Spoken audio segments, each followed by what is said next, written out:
Hi guys, today I would like to show you an old game of mine which I played almost 13 years ago in Czech Open 2006. My opponent was Laznicka Viktor.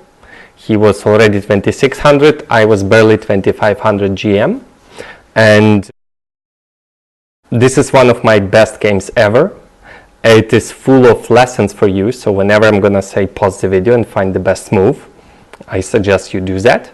So not in all the cases the best move would be the only one, but I'll give you later the list of best moves, and if you chose one of them, good for you. If not, hopefully you can learn if you fail. So let's see what happened. I was white, e4, c5, Sicilian, a6, knight c3, knight c6.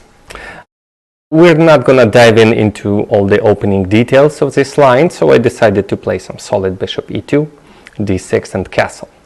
Knight f6 and king h1. Although on one hand you're supposed to develop pieces as quickly as possible, but as many rules of chess, they have a lot of, you can often break those rules if you're good enough. And this is a theoretical position, so I knew this line was playable. Bishop e7 and f4, and shortly you will see why did I delay development of my bishop on c1. There was a perfectly good square for it on e3. Why didn't I choose it? You'll see in a second. Castle. And now knight c6, b takes c6 and e5. This is not a very popular line, but Black has to know exactly what to do to not get in trouble, and my opponent did not know that, so I got advantage out of the opening. So d takes e5, f takes e5, and he played knight to d7. So the idea of this line is the following. I want to get the e4 square for my knight. So for example, if black goes knight d5 here, I can go knight e4, and then I c4 kicks this knight away, and I get to the weak square on d6, and white is better. So d takes e, f takes c, and knight to d7. Starting from here, I would want you to guess every single my move, almost every single one, till the end of the game. Because this game is quite instructive, full of different lessons, either positional or dynamic play, and at the end some calculation. So the game was not very long one, 20-something moves. That is why I'm about to show you. If it was 40 moves, that wouldn't be that fun, would it be? So best move for white, what do you do? Pause the video, take a minute. Alright, so what do we see? There's the weak pawn on e5, which is under attack, right? Just like isolated pawn, it could turn out to be a strong pawn, which it did. So it could be either a weakness or an asset. In this case, it turned out to be the asset. You don't want to lose it, you must protect it. How can you do that? You have queen d4 and you have bishop f4. Queen d4 at this point looks a little weird, so queen doesn't like to be in the center that early in the game. So just bishop f4, strong and simple. Like, you will not see any brilliancy in this game. The moves were strong but simple looking moves. Just like Carlsen is playing. Like when I see one of his games, he's like, oh yeah, that's a good move. That's I could have played it, but that's a misleading feeling, you know. You have to play like 50 moves like that in a row to become a world champion. So my opponent played queen a5, removing this threat from my pawn. Take a minute, pause the video, best move for white. Alright, so I gave this game, this puzzle to a lot of my students. In many cases, people were suggesting bishop to d3. It is a good move, generally speaking, improving the bishop, aiming it towards h7. Queen can go to g4, h5, or any other active place. The problem with it, that knight takes e5 is possible, and most people would notice that queen h5 and the knight is pinned and checkmate is coming, white is winning, so just rejecting the whole knight e5 whatsoever. Best move for white, for black, sorry. Best move for black, pause the video, find the move that a lot of students blundered. The move is f5, and suddenly black defended against everything. There's no pin anymore, h7 is not hanging. In fact, white is close to being lost because there is not enough compensation for that vital pawn on e5. So bishop d3 is not a good line. In order to not lose the pawn, you have to go bishop h7, king h7, queen e5, king g8, and queen e5. But that helped black significantly for the following reason. Black ended up with 2 bishops. Black has 2 bishops, and the potential in the center that those pawns can start moving. And another reason is that black's king is now safe because the queens will get exchanged very soon. So I would actually prefer black here already. So bishop d3 was an inaccuracy, and you don't want to lose the pawn, so what do? Well, here's you have to break another rule of chess. You develop the queen early at the stage of the game. You put it right in the center because that's the only way to hold the pawn without giving up 2 bishops. Queen d4, exclamation mark. Rook to b8. Again, best move for white. Stop the video, choose your move. So black played rook b8. What is the idea? Well, the idea is to attack the pawn, right? You may think that the pawn, well, it's not that hanging, I would say, because of knight d5 kind of ideas, but it's not very clear at all. Like rook b4, there's an intermediate move, rook b4 coming. Basically, the pawn on b2 is loose, and you don't want to keep it that way, because on every single move you'll have to calculate it, and most likely you'll blunder something. So what do you do with that pawn? There are 2 options. b3, I'm going to take all the arrows away 1 second. b3 is a very logical one, and rook b1, which looks very weird. So usually b3 is a great move to play. You just play b3, now this rook is doing nothing here, that's a great move to play, and this rook is free to go d1 to e1. It's not passive on b1. The problem with this move is tactical. So strategically, that's a great move. But what has changed tactically in white's position?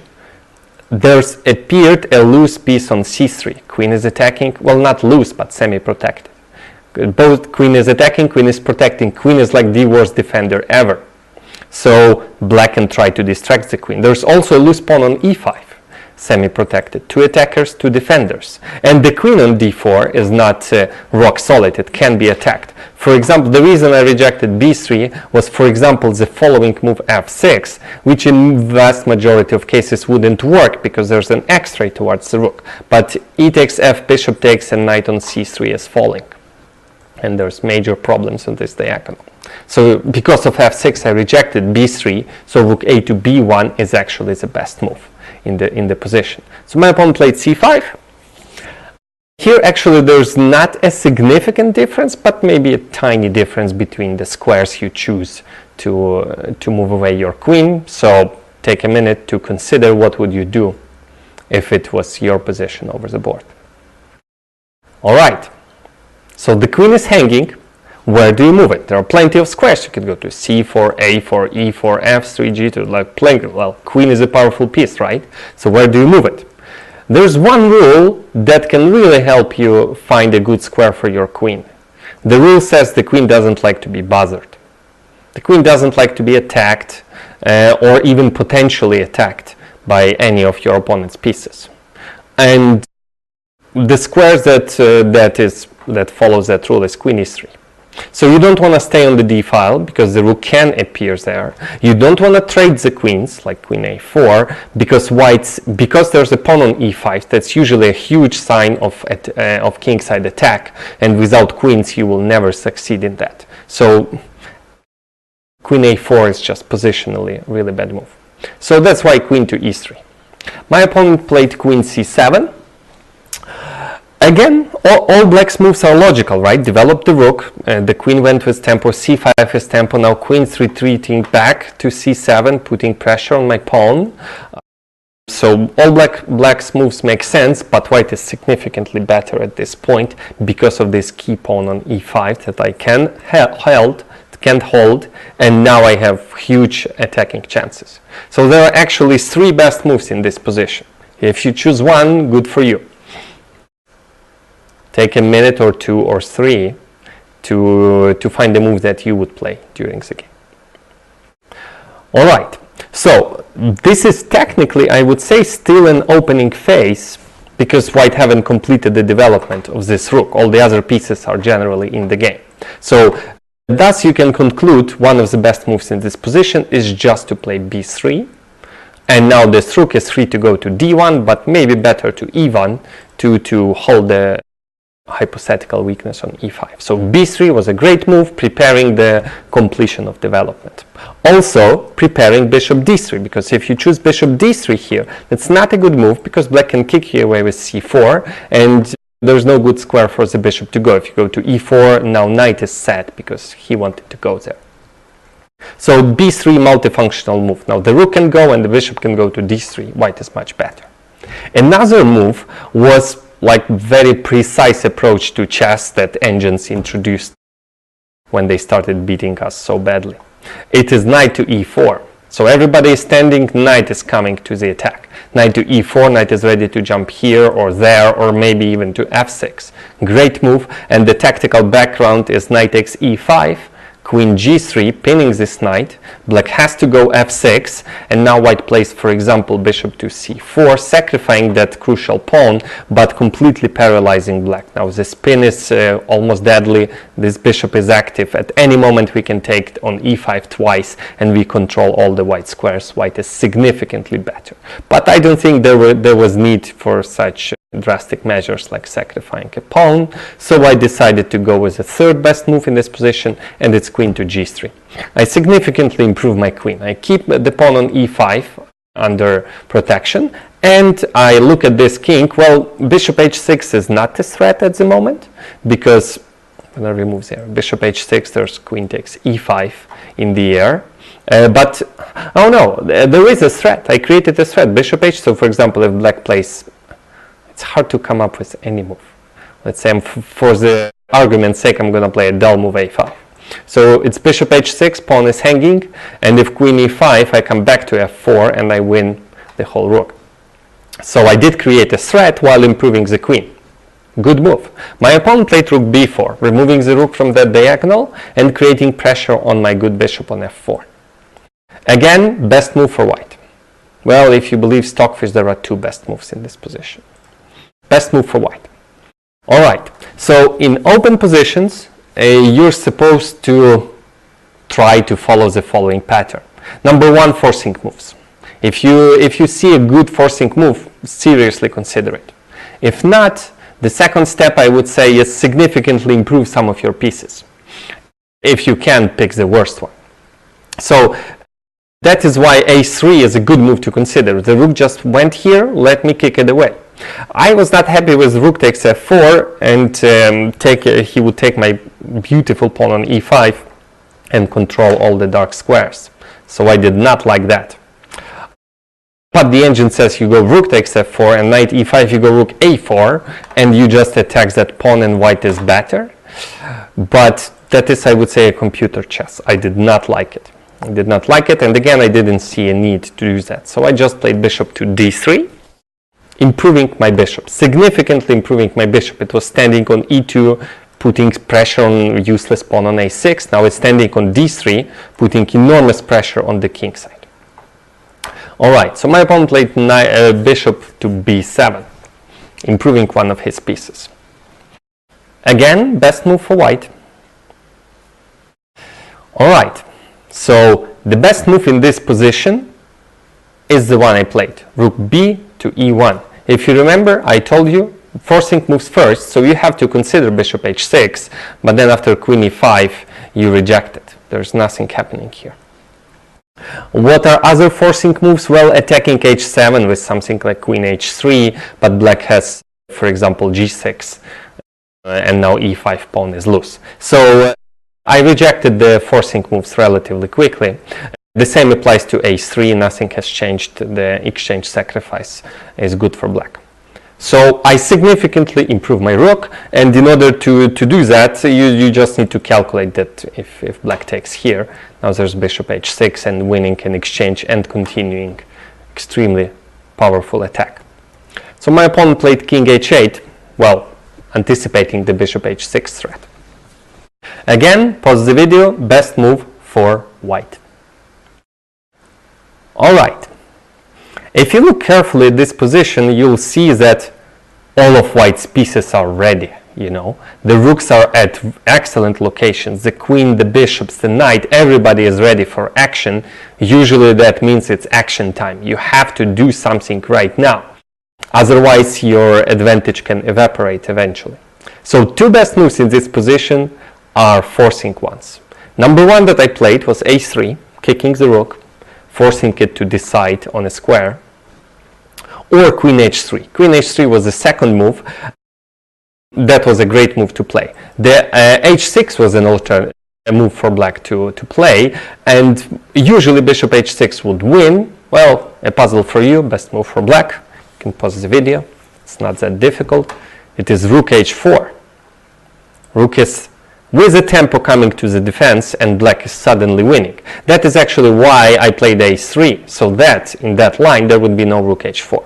So, but queen h3 was good because on h6 white can continue the attack with knight to e4, and white is much better. Now bishop takes h6 is a huge threat. Black has to take on e5, white takes on h6, black take on e4, white take, and the attack is overwhelming. White is much better.